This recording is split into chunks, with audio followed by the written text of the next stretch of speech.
What's up guys, welcome back. If you're new to my channel, hi, I'm Morgan. I make videos talking about my experience changing careers to UX design, how you can change your career to UX design as well, and the pain of existence. If that kind of content interests you, make sure to hit subscribe. I apologize for the mess in the background. I know there's always a mess, but it's spectacularly messy today because I am moving again. So in the process of packing, things are everywhere. So today I'm going to review someone's UX design portfolio. This is something I've been wanting to do for a while, and I really appreciate Mel for letting me, as she puts it, rip her apart. So I also want to make the disclaimer, I'm not a recruiter, I'm not a hiring manager, I'm just a UX designer. I've been a part of the hiring process before, so I'm coming from the perspective of my own personal experience and what I look for when I'm trying to determine if I want to work with somebody or not. Take everything I say with a grain of salt. If you want actually professional advice, I really recommend going over to VA Experience's channel. I watched a bunch of his videos when I was job hunting, and he does a lot of junior UX designer portfolio reviews. He has fantastic advice for how to structure your portfolio and case studies, and really recommend checking out his channel. Before we get into the video, I want to give a big thank you to today's sponsor, Careerist. Careerist is a platform that will help you grow your career in tech. They offer programs for manual QA, QA automation, sales engineering, systems engineering, and of course, UX design. Their UX design program is 14 weeks long with 160 plus hours of experience and expert feedback. They have expert instructors with roles at companies like Google and Meta, and once you've had your immersive training with them, you'll then get hands-on experience from an internship with one of Careerist's partners. This is what makes Careerist different from traditional boot camps. They don't just focus on the education, they focus on helping you get a job. After your internship, they'll help with your job interview prep and offer a job application service that helps you auto-apply for positions to land a job faster. Make sure to check out the link in the description to schedule a free consultation, and make sure to use my promo code BRENNA10 for 10% off if you're interested in signing up for one of their programs. Thank you again, Careerist, for sponsoring today's video. All right, so let's get into it. All right, so on first glance, really dig the simplicity of this website. I feel like as designers, we often feel like we need to have super complex websites that don't use any negative space and is just far too complicated.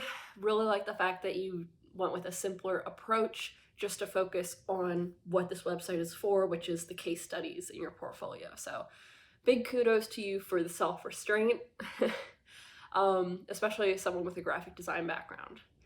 Something that I would say is that hamburger menus for desktop view isn't the most user-friendly choice because you're giving me an extra click to find the things that I want to see.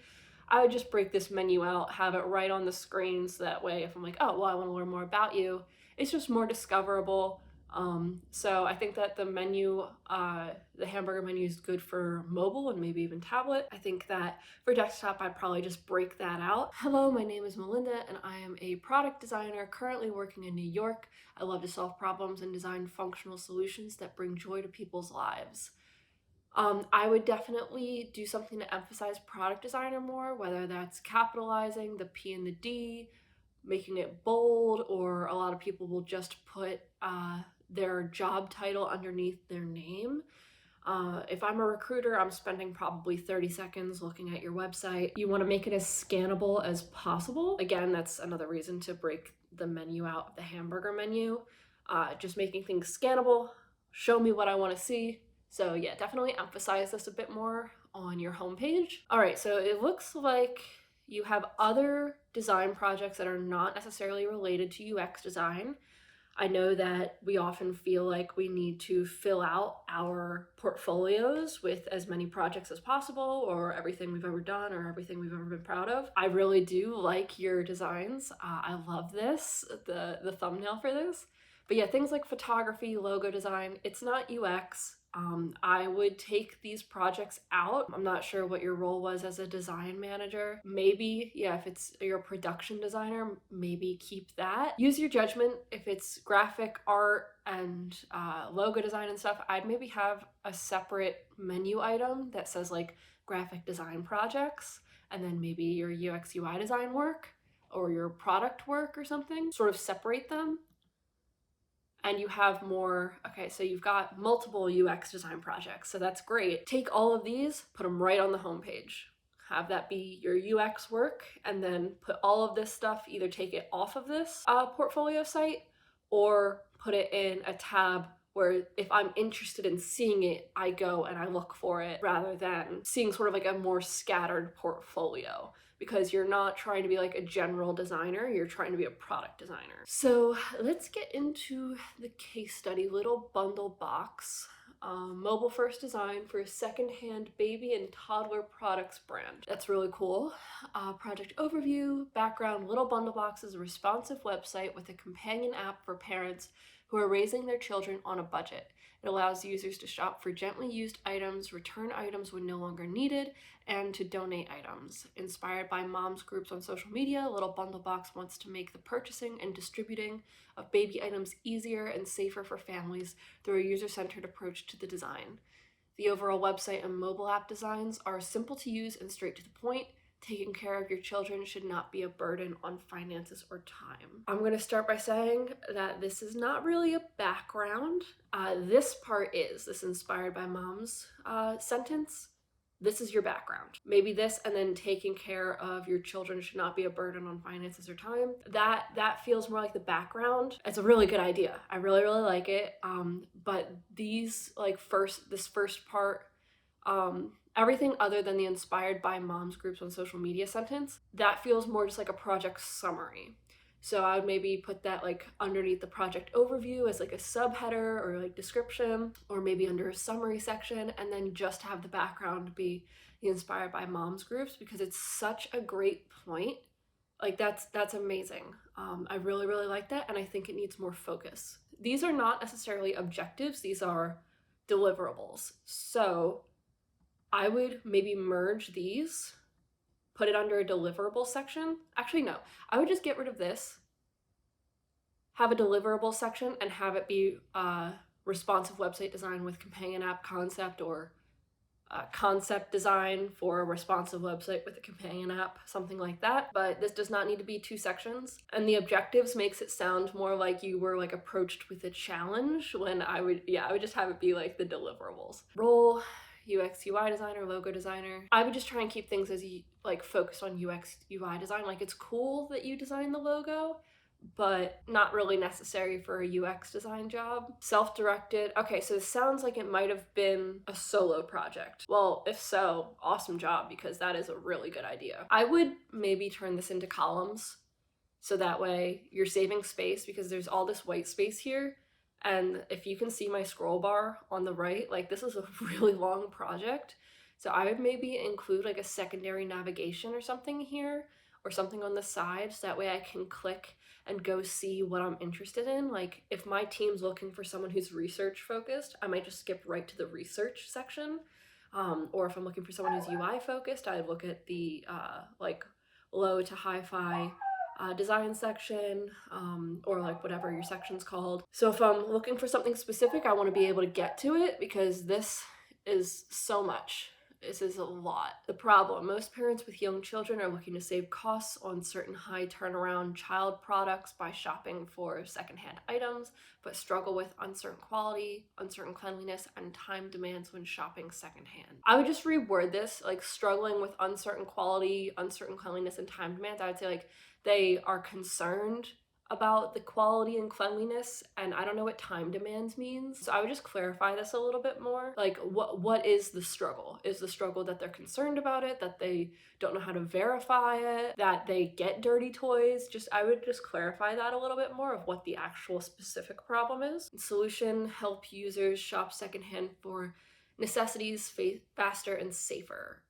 So this is a little vague. You don't want to be too specific with a solution. It's more like a guiding principle. I'm glad that you didn't say like create an app, because that's what a lot of people do. They come up with a like specific solution and then design for that, rather than doing explorations and discovery and stuff.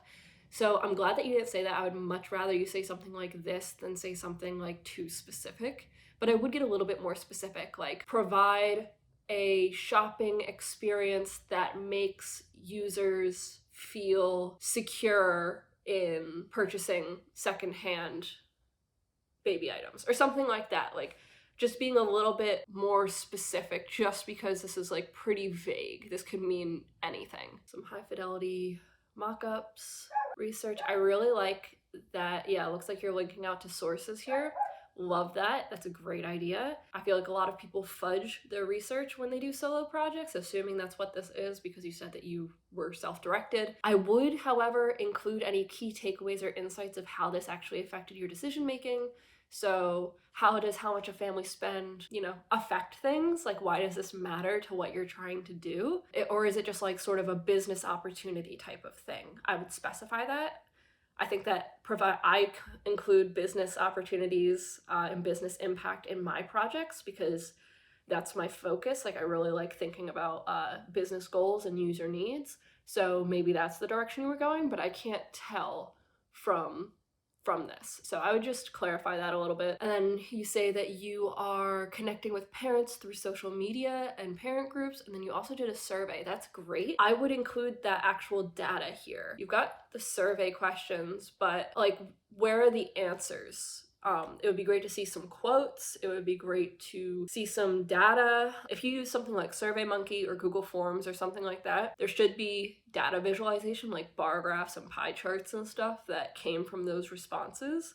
And I think that it would be valuable to show that instead of including sort of like random baby related photos here and there. I would include things like that. It's more relevant and it helps paint a picture of your data and your decision making. Love a pain point section. Price does not align well to you. Oh, price does not align well to use time. I would put a hyphen there. Secondhand quality is not reliable, and donating items comes with challenges. I would change this to be more specific because if I'm just sort of going, it's going to be really difficult to read this whole thing. So you've got to have scannable items. So this is great. Price does not align well with to use time. Secondhand quality is not reliable.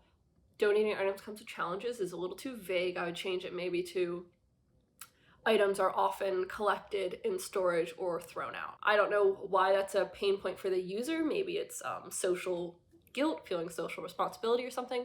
I would explain why that's a pain point for the parents. Okay, so I just read this whole paragraph and it took me a while. You have good points in here. They need to be broken out. This needs to be more like, I appreciate the bold and everything, but it took me like a lot of reading and rereading to get what you're saying here. I would just get a little more concise with this. Also, one of the biggest problems found in options designed for purchase of secondhand products is the high volume of products a parent needs to scroll through before finding a product that fits their needs.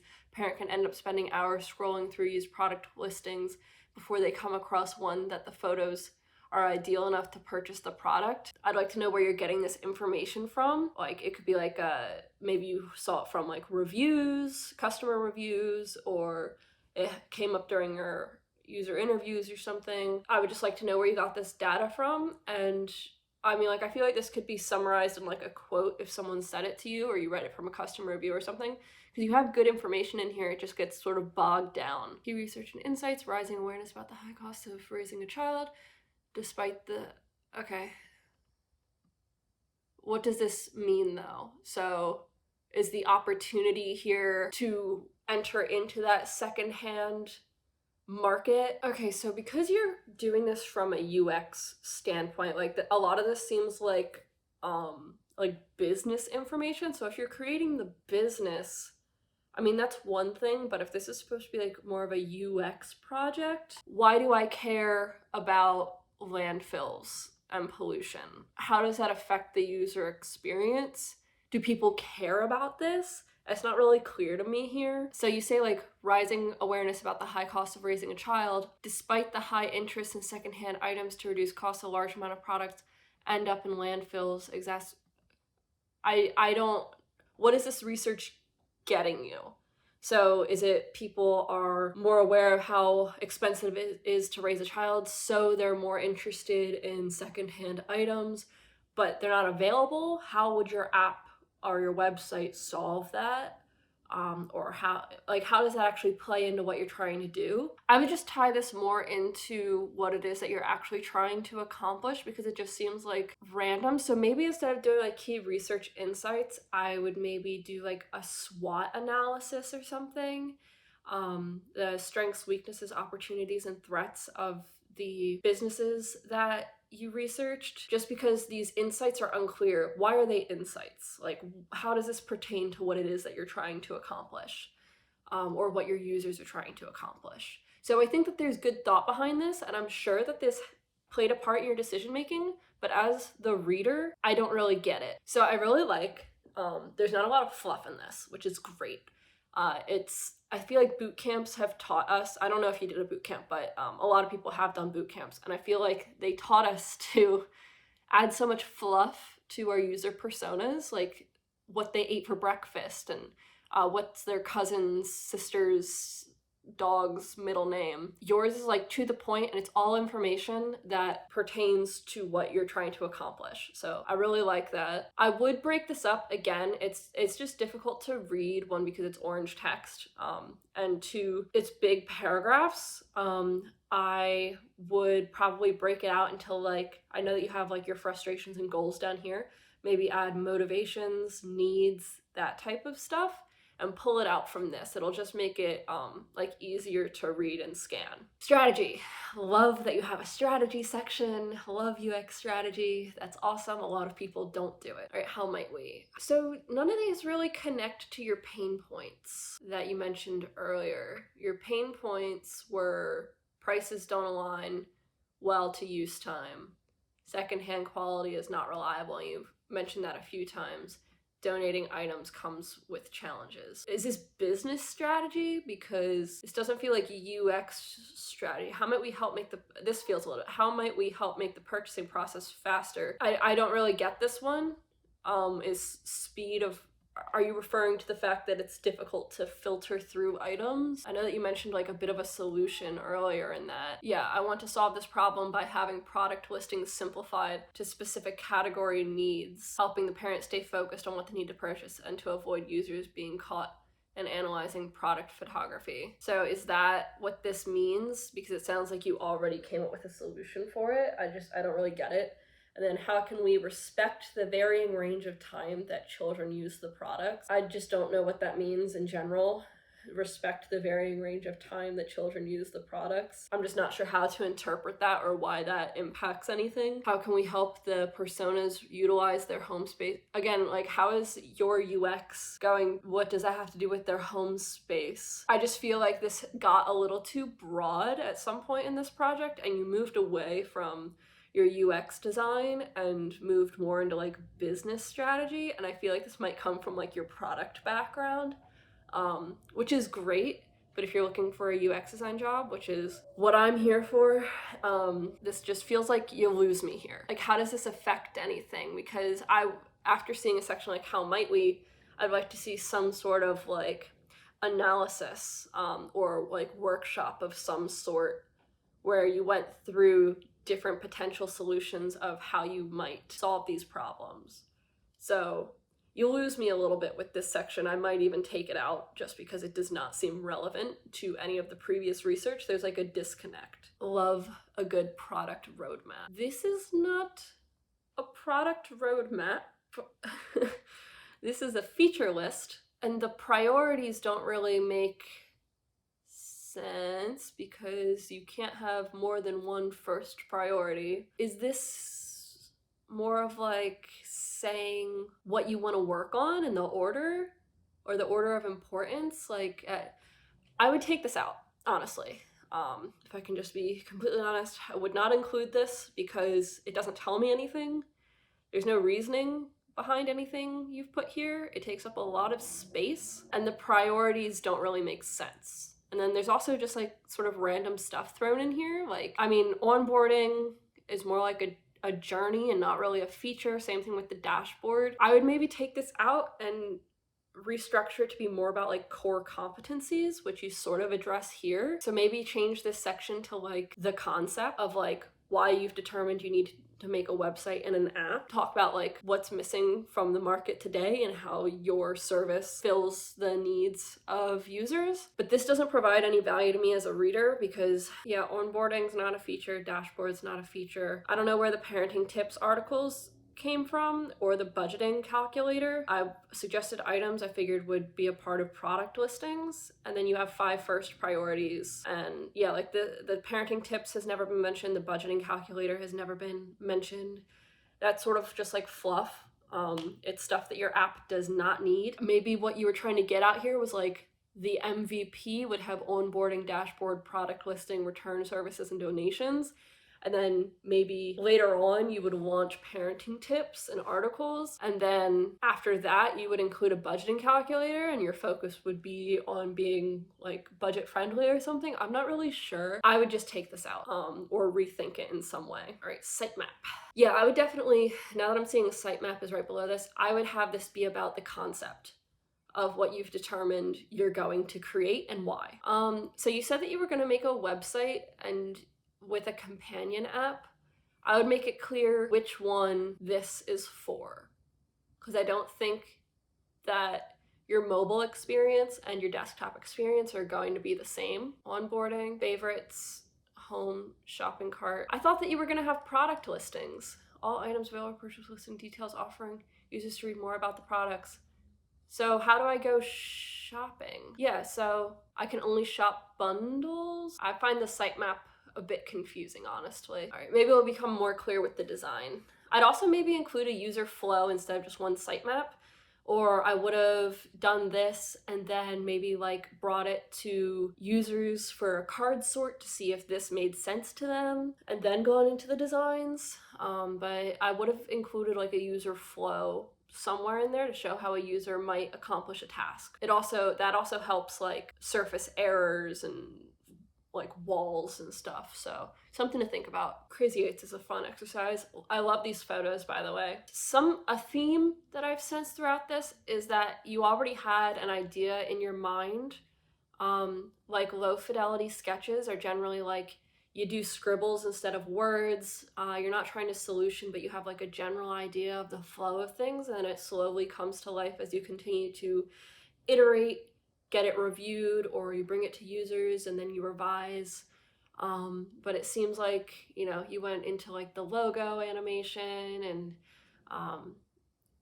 it's like these designs are really, really nice. I'm just saying from an actual user experience standpoint, it seems like you already had an idea of what you wanted to do. This also doesn't seem to match your sitemap. It's fine that it doesn't, but I'd like to see your process of why you changed it, because the sitemap, unless this was just for your website, I really don't know. I don't fully understand. But if you revised your sitemap at some point, you should have included that. And like, as I went through my first round of sketches, I realized XYZ, and I revised my sitemap and then determined that this was better because ABC. Because you have a lot of stuff here that does not match your sitemap at all. Mobile first, low fidelity, usability test. I would like to know if this was unmoderated, how did you conduct this? Like, how do you know that they were able to... I really don't recommend doing unmoderated usability tests for smaller projects. Because you want to hear them speak, unless they like recorded themselves or something, but you want like the ability to ask them questions. So maybe you meant moderated because you do have quotes and stuff down here. Also, generally, you don't want to give people explicit tasks. You want them to like go through onboarding, sign up for an account, and reach the dashboard. Like, that's kind of very specific because all I have to do is look for dashboard. Sometimes you want to say like you're interested, like you just had a baby and you're interested in buying new bottles. How would you do that? Or something like that. Not select a bundle box to complete the checkout cycle. It's just a bit too specific. Key outcomes. So 57%, that means 43% didn't accomplish all of the tasks. You should explain why. It's okay. Like, it's not a problem that not everybody was able to complete the tasks, but you need to show like this is where they got stuck and like the level of importance that has. Like, oh, people didn't know how to get to checkout. That's really important. You didn't specify which tasks they couldn't complete. So the key outcomes here are really important. So I would make this is where you should be really robust. It's great that you put all of this. A lot of people only highlight the positive. So I really commend you for showing where it wasn't so strong. But I would have made this 57% a lot more clear. Where did they fail? What tasks did they fail? At what point? How are you going to fix it? Well, not how are you going to fix it, but what was the actual problem? I love quotes. I think the app overall is very easy to use. I like that what you want to do next is right there. There's no question. Okay, some nice high fidelity designs. I'm not sure if this was a mistake, that this is like overflowing. Oh, so, all right, so you got feedback, but you didn't explain what you're gonna do. That's really important. I wouldn't jump right from usability testing and then I just made the designs like stylized. Did anything change? I don't want to flip back and forth all the way up here and try to compare the two. So I can't tell you if anything changed. From my standpoint, it looks like the only thing that changed was the styling. It's like you did the usability testing and then didn't move forward with anything. If you did, I can't tell because the designs are so far apart. So you either need to write it out or you need to do like a side-by-side comparison and show where you made changes. Reflect on design and design overhaul. Once I completed the first version of the design, I was not satisfied with the visuals. I felt overall, while the concept was present, the design did not fully service users nor make the functions of the app easy for intended users to use. I presented the designs to several peers and received feedback on the visuals. Ultimately, I redesigned the app to better meet the functionality needs of the user. The onboarding experience was redesigned to expand on details of the main functions of the service. A screen was added that answers questions around sanitation that came up during user testing. Okay, there we go. Awesome. So I would restructure this to have this above the high fidelity designs, because honestly, if I was going through this and I saw that, you just did the high fidelity designs, I'd be like, oh, they didn't take any suggestions? Okay, I'm done reading this, and then leave, honestly, because I have no idea where I am in the project. So that would probably be one of my main pieces of feedback is show me where I am and what's left, because I did not know that this was going to be coming after. So I would have this before you show the high fidelity frames, because I was super bummed. Would be great if you explained what you changed. I love a good demo. Nice. I like that you have this here that you can actually view the prototype yourself. Let's actually see if it works. All right, I'm not gonna go through the whole app because this thing's already getting really, really long. Oh, we're still going. This is robust, man. Again, you said unmoderated here. If you did do an unmoderated test, I would advise against it or explain why you did it or how you did it. But generally with small groups like this, they should be moderated tests, even if you just video chat with them, so that way you can hear their thoughts as they're going through it. Go through onboarding, sign up for an account, and reach the dashboard. Yeah, so same thing. I would go with less specific tasks and more like, quests. I performed the usability test through the Useberry service to collect screen interaction data. Ooh, that's very cool. So that, I don't know what Useberry is. That's really, really cool. So that way I can pinpoint where in the prototype users have the most difficulty. However, the session records are not available due to a glitch with the features still in beta phase. While the numerical data I collected is very useful, the missing visual data is a hindrance. Yeah, so this is an issue, obviously. In real life, you cannot move forward with half data. You shouldn't have been really doing unmoderated tests in general for this project. You really need to hear what people are thinking as they're moving through an app. I'm not sure what Useberry is, so I don't know if people speak out loud and you can hear them or what, but it sounds like you could just see where people were interacting with things. And without actually understanding what the user was trying to do or what they were thinking, that information isn't really that useful. So in the future, I would not do tests like this. And the key outcomes, you have to explain more and how they're going to affect. Like, you need to be doing usability tests with a purpose. Conclusion, so true. Do not be afraid to scrap the design. 100%. Yes, do not be afraid to scrap the design. Love that. The little bundle box visuals and user experience was poor in my first draft. Okay. Throwing out the original visuals and completing a full redesign of the project has led to an improved product that is easier for users to use while also being visually satisfying. Okay. Keep the device in mind. A failure in my first draft was, okay, so I would change this.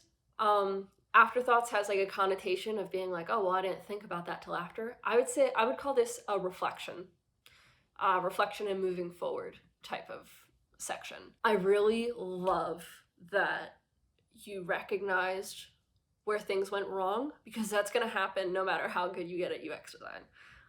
So that's great. I really, really love that. As a parent who shops secondhand due to a budget, the service idea formed out of the personal struggles I have experienced after seeing many other families have the same struggles. I believe the service could offer much needed aid to families with a budget. Dude, I'd include this in the top. That's your background. I love that. That's great. You should move that. Please move that to the top. In the future, I would expand on the features this service offers by adding more product categories, expanding on product shopping. Okay, so adding features does not help with user experience design. Making the product more usable helps with user experience design. So because your last usability test like screwed you over by glitching, I would do like moderated tests in the future. So that was a lot. That was a very long case study. My main advice would be use your space more wisely, or have some sort of navigation so I can skip to the part that I want. I didn't really understand how the research you did played into the product that you actually made, because it seems like a shopping app. It just seems like an e-commerce app to me. And you had such great ideas and you had such great insight on the pain points and everything. So I'm not telling you to redo this project. You obviously spent a lot of time on it. You worked very hard on it. I would encourage you to do a second iteration of this and do a case study on that. I think that would be great. I think it would show growth. I think that it would be more successful with your previous experience. I know that when you do a case study, you're like, oh, God, I just want this to be done, because you have to like write it all up and everything, and it's really difficult. So the fact that you did write so much, like, hats off to you, but you have to remember, like, a hiring manager probably isn't going to spend 45 minutes like I just did going through your project. I'd have things connect and make more sense. So I think that your idea is great, but you just need to make that more clear. I don't have time to go through another case study because they all seem pretty long. I would focus more on the user experience unless your focus is UI. You seem to focus a bit on visual design. And while that does play a part in user experience design, as you said, like it affects how usable it is. I would focus more on the user needs. I would cut out a lot of the fluff of the features that you added. And this is in reference to the future projects that you're going to do. This is advice moving forward. I'm not going to ask you to go back except for making some tweaks like I mentioned about having some sort of like, I guess, table of contents where you can, you know, skip down to the part that you want to see, and then including that part about what actually inspired you to do this project. I would move that to the top. Basically anything important that you want people to see, bring it to the top. Thank you so much, Mel. I know this was primarily like a case study review, but that's because your portfolio site is so simple, which, keep it that way. I hope that you guys found this video to be useful. Mel, thank you so much for letting me make a video about your portfolio. Mel, I want to give you a huge shout out for putting your portfolio out there and letting me critique it. I know that I was getting a little nitpicky with things, but I want you to succeed. I want all of you to succeed, so I hope that the rest of you also got value out of this, and you hopefully take some of my advice, or don't. What do I know? And if you want your portfolio reviewed by me or a case study reviewed by me, make sure to head over to my community tab and leave your portfolio under my portfolio request post. And yeah, thank you guys so much for watching, and I'll see you in the next one. Bye.